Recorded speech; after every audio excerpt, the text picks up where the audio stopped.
I learned to cook pretty young due to some family issues. By elementary school, I was making basic meals for myself. I'm not some fancy chef, I just cook home-style food without expensive ingredients, enough to feed everyone at the table. Over the years, I picked up techniques from watching others cook, reading cookbooks, and generally trying to improve. When I met my girlfriend in college, I discovered she couldn't cook at all. I didn't think much of it at first. She was smart, pursuing her doctorate in psychology, and had simply grown up in an environment where cooking wasn't taught.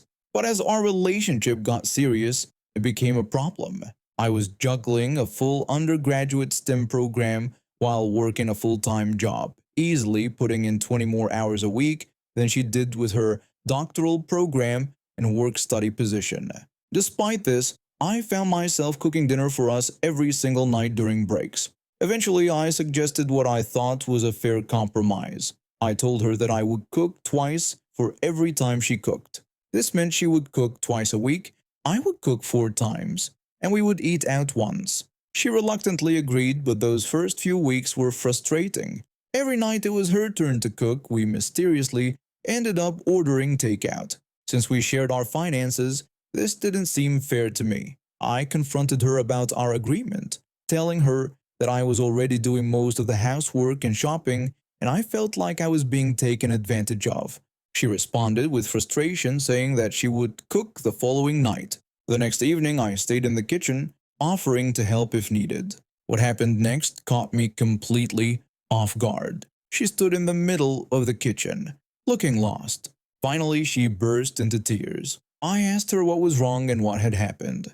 Through her tears, she explained that she was going to make mac and cheese and hot dogs, but admitted that she didn't know how to boil hot dogs. I was confused and told her that she could just put them in boiling water for a few minutes. She then confessed that she didn't even know how to boil water. I had to fight back my initial reaction, which was somewhere between shock and laughter. Here was a brilliant woman in her mid-20s pursuing a doctorate who had never boiled water. I reassured her that it was okay and offered to show her. I explained the simple process of putting water in a pot, placing it on the stove, turning on the heat, and waiting until bubbles formed. She watched intently as I demonstrated this basic cooking step. That night we had mac and cheese and hot dogs for dinner. It wasn't great, but it was a start. Or so I thought.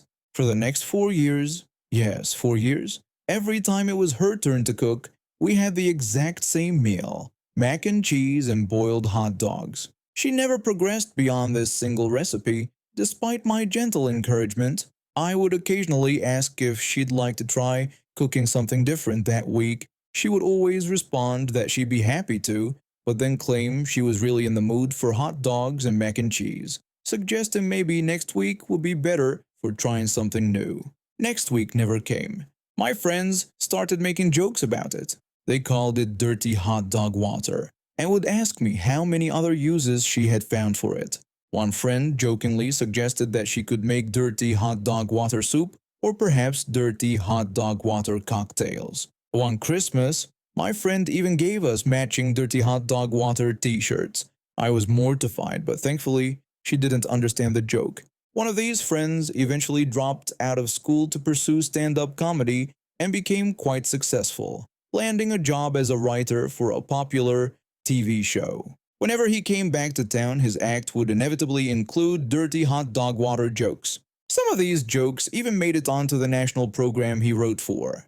When he returned for a headline show at the local comedy club, he got us prime seats right up front. Our whole friend group was there, including my girlfriend. To my horror, his entire routine that night centered around dirty hot dog water. Our table roared with laughter while the rest of the audience sat in uncomfortable silence before they started booing. My girlfriend was the only one at our table who didn't get it, looking around in confusion. I dismissed her confusion by telling her it was nothing, just an inside joke. Eventually, we broke up for various reasons, but I sometimes wonder if she ever expanded her culinary skills beyond mac and cheese and hot dogs. Years later, I discovered that what we were really wasting wasn't the hot dog water, but the pasta water. Instead of throwing it out after cooking noodles, you can use it in sauces and other recipes to add thickness and flavor. If only I'd known that back then. At least something useful could have come from those 4 years of the same meal. I'd had a long day at work, the kind where your boss dumps 3 emergency projects on you at 4:30 p.m. and expects them all finished before you leave. I was exhausted and just wanted to get home, maybe order some takeout, and collapse on my couch with a good show. The train was surprisingly empty for a Tuesday evening. I found a comfortable window seat and settled in for the 40-minute ride home. I put in my earbuds, turned on my favorite playlist, and closed my eyes, trying to forget the stress of the day. 20 minutes into the journey, the train stopped at a station, and that's when my peaceful evening took a turn for the worse. A woman stumbled onto the train pulling a boy who looked about 10 years old by the hand. She was swaying slightly, and I immediately noticed a strong smell of alcohol when they passed by me. The woman had bleached blonde hair styled in that typical "can I speak to the manager" haircut, and the boy was wearing a private school uniform that had seen better days. They made quite the entrance, laughing loudly and looking around the train car like they were judging everyone in it. The woman's eyes swept across the seats as if she was inspecting a hotel room she'd paid too much for. To my dismay, they chose the seats directly across from me. The woman flopped down with an exaggerated sigh while the boy bounced on his seat, kicking his legs against the chair in front of him. I tried to focus on my music, but they were talking so loudly that I could hear them clearly even through my earbuds. I reluctantly took them out, figuring I should at least be aware of what was happening around me. The woman reached into her oversized purse and pulled out what looked like a small paper bag. She opened it, revealing several fireworks of different sizes. The woman excitedly showed the boy what she had brought for them, telling him that the fireworks were going to be so much fun. The boy responded with enthusiasm, asking if they could light them right away. I couldn't believe my ears when the woman said she didn't see why not, complaining that it had been such a boring day. She suggested they light one of the fireworks because it would be fun. The boy agreed eagerly, adding that it would be cool and everyone would see them. Was she seriously considering lighting fireworks on a moving train? Before I could even process what was happening, the woman had pulled out a lighter, lit one of the smaller fireworks, and the boy had thrown it out the window. I watched in horror as the sparks flew by outside. My heart was pounding. What they were doing wasn't just annoying, it was dangerous and illegal. The boy was practically jumping in his seat now, clearly excited by what they'd done. He begged his mother repeatedly to let him light another one, pleading with increasing desperation. The woman giggled and hiccuped, swaying slightly in her seat. She replied that she supposed one more wouldn't hurt. She told him he was such a good boy and deserved some fun. She handed him another firework, slightly larger than the first one, along with her lighter. I knew I should say something, but before I could open my mouth, the boy had already lit the fuse. That's when disaster struck. The boy fumbled with a lit firework. Instead of holding it out the window as planned, he dropped it on the floor of the train. The fireworks started sparking immediately, sending colorful sparks across the floor and under the seats. Everyone around us jumped to their feet, screaming and pushing to get away. The smoke detector went off and the emergency lights started flashing. Within seconds, the small firework had ignited a discarded newspaper on the floor, and flames began to spread. I was frozen in shock, watching as chaos unfolded around me. The train conductor's voice came over the intercom announcing that the emergency brakes were being applied and ordering everyone to move to the front cars. The woman and boy remained in their seats, the woman looking mildly annoyed at the commotion while the boy stared wide-eyed at the growing fire. The woman complained loudly, telling everyone to stop overreacting. She dismissed the situation as just a tiny firework and criticized people these days for not being able to take a joke. People were shoving past each other to get away from the smoke. An elderly man fell in the aisle, and I snapped out of my shock to help him up and guide him toward the exit. By the time we reached the next car, the train had come to a screeching halt. Through the windows, I could see we had stopped at a station platform. The train doors opened and everyone rushed out. Emergency services must have been called immediately because police cars and a fire truck were already pulling up outside. Firefighters boarded the train while police officers began taking statements from passengers on the platform. I explained what I had seen, pointing out the woman and boy who were now being escorted off the train.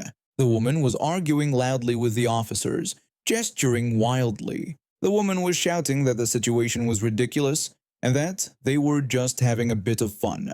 She demanded to know if the officers had any idea who her husband was, claiming he played golf with the chief of police. The boy told his mother he was scared, his voice small and trembling. The woman harshly told him to shut up, blaming him by saying it was all his fault for dropping the firework. I watched as the police officer's expression hardened at her words. He pulled out handcuffs and began reading the woman her rights, while another officer gently led the boy aside to speak with him.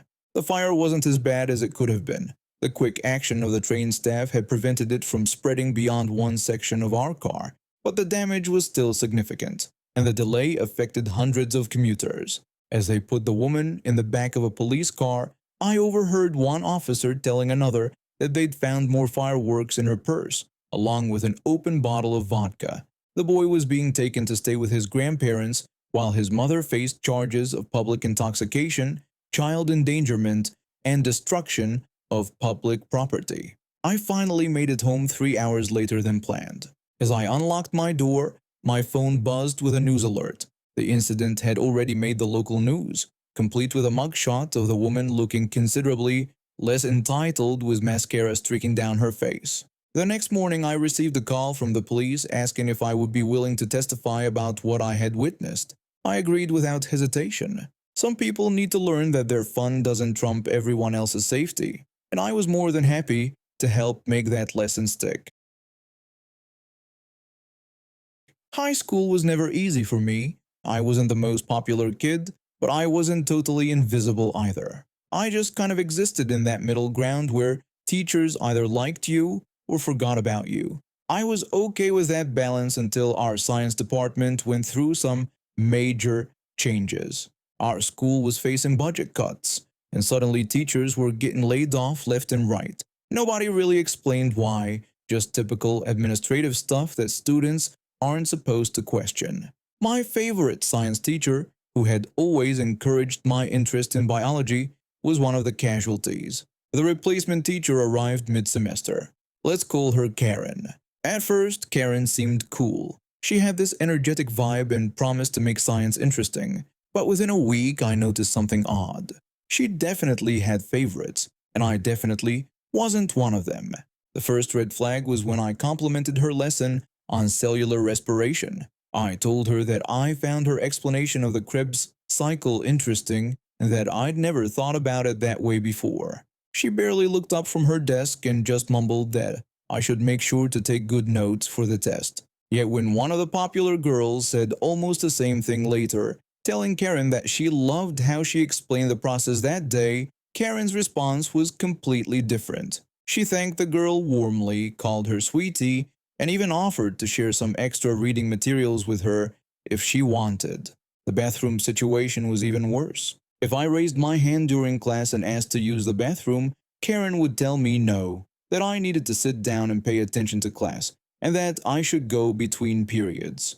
But when others asked the same question, Karen would smile and tell them, "Sure, sweetie, just don't be too long." I tried not to let it bother me. Maybe I was just being sensitive. That changed when she assigned our major project for the semester, a comprehensive reading and summary of a scientific text that would be worth half our grade. She made it very clear this was our chance to show our dedication, effort, writing skills, and comprehension. I saw this as my opportunity to prove myself. I picked a challenging book on evolutionary biology, read it cover to cover, and spent weeks crafting what I genuinely believed was the best academic work I'd ever produced. I created visuals, cited multiple sources, and even connected concepts to our previous lessons. I was proud of what I'd created. When the day came to return our graded projects, the classroom was buzzing with excitement. Students were high-fiving each other and showing off their A-plus grades. I sat confidently, waiting for my name to be called. Karen asked if we could talk privately. My stomach dropped immediately. We stepped into the hallway, and she handed me my paper with a big red D scrawled across the top. I asked her what was wrong with my essay and if there was anything I could do better. Her response was harsh. She told me my writing was trash and that if I couldn't write well, I should go back to elementary school. She claimed my paragraphs didn't match. I just told her I understood, though inside I was seething. I wanted to argue. I wanted to ask for specific examples.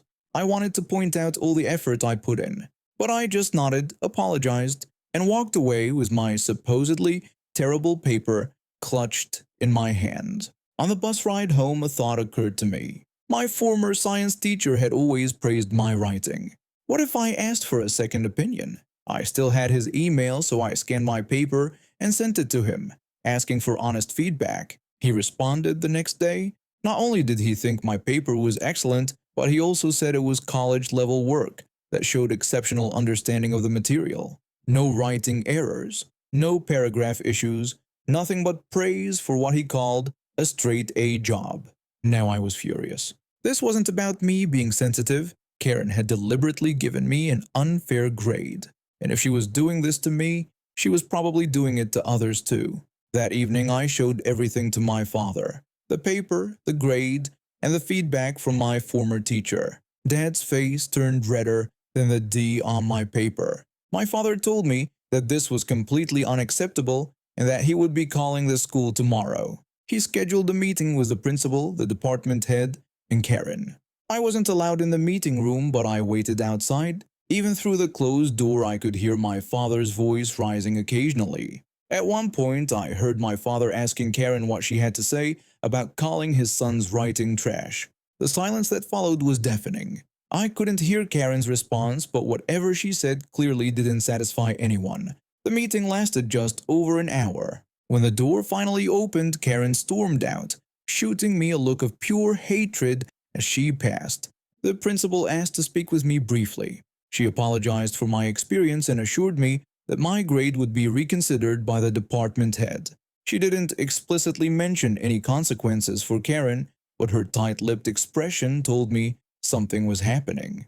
2 days later, a substitute teacher walked into our science class. By the end of the week, a notice went out that we would have a new permanent teacher starting the following Monday. Karen was gone. Later, my dad filled me in on what had happened in that meeting. Apparently, Karen couldn't justify her grading when asked to point out specific flaws in my paper. When pressed, she made vague comments about my attitude and classroom participation.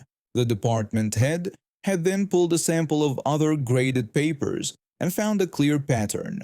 Certain students consistently received higher marks for objectively similar or even lower quality work. The final nail in her coffin was when my former teacher's assessment was shared with the group. Faced with a professional contradiction of her grading and unable to defend calling a student's work trash, Karen had finally shown her true colors by lashing out at everyone in the room.